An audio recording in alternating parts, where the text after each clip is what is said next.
Faites attention quand Dieu vous donne l'homme que vous cherchiez et qu'il a un grand destin. Vous devez devenir une femme de prière pour lui. Quand on dit que derrière un grand homme, il y a une grande dame, ce n'est pas une grande dame qui est grande seulement de taille. Non, c'est une grande dame de prière.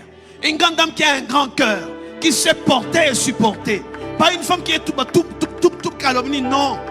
C'est derrière une femme qui sait pousser, qui sait porter, qui sait respecter. Pas une grande dame qui est belle, non. On n'a jamais dit que derrière un grand homme, il y a une belle femme. Non. Non. On n'a jamais dit que derrière un grand homme, il y a une femme qui a beaucoup étudié. Non. Une femme qui est derrière, c'est une femme qui pousse, qui fait avancer les choses, qui soutient, qui donne tout ce que l'homme a besoin pour que l'homme soit devant. La grande dame ne voudra jamais être devant. Elle veut toujours être derrière pour assurer la sûreté de la maison. Les bonnes femmes ne cherchent jamais à être devant l'époux. Non, non. S'il y a une grande dame devant, c'est qu'il y a un homme faible derrière. Elle a affaibli son homme pour être devant et elle sera attaquée. Pourquoi? Parce qu'il y a une inimitié entre Satan et la femme. Quand l'homme est placé devant, l'homme a l'autorité, l'ennemi ne peut pas atteindre. Parce que l'homme est le gardien. C'est à lui qu'on a donné l'autorité. Derrière un homme, il n'y a pas une femme belle. Il y a une femme qui est sage, qui bâtit la maison. Il y a une femme qui n'est pas querelleuse. Il y a une femme qui porte le poids. On la voit pas, c'était la fondation. On ne cherche pas à voir la fondation. On peut voir les murs, on peut apprécier les murs. Mais soit cette femme qui est la fondation de ce grand bâtiment que tout le monde apprécie. Tout le monde apprécie le bâtiment, mais on n'apprécie pas la fondation, alors que c'est la fondation qui tient le bâtiment. Je prie que tu sois une femme fondation.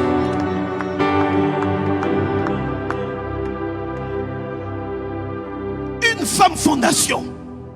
Une bonne femme ne cherche pas à être devant. Non. Non.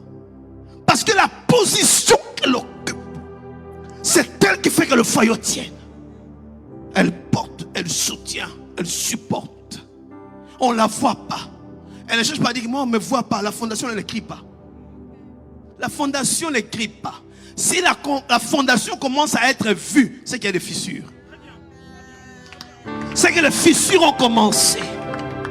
Si les fondations commencent à sortir des terres, la maison va commencer à s'écrouler. La fondation doit être enfoncée davantage pour que le bâtiment reste en hauteur.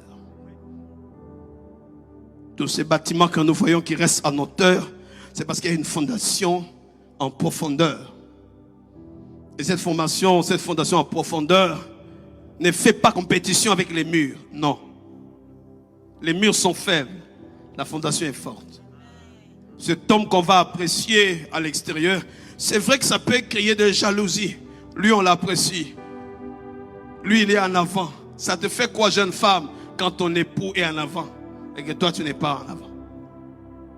Ça fait quoi quand tout le monde l'apprécie, lui, toi, on ne fait même pas cas de toi? Ça fait mal. Tu dois dire, c'est mon œuvre. Qu'ils apprécient l'œuvre, c'est moi le maître d'œuvre. Alléluia.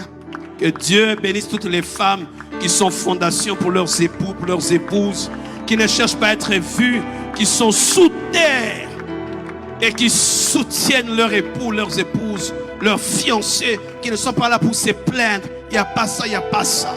L'homme prend les projecteurs, l'homme prend la lumière. Elle n'est pas vue, mais elle n'est pas jalouse.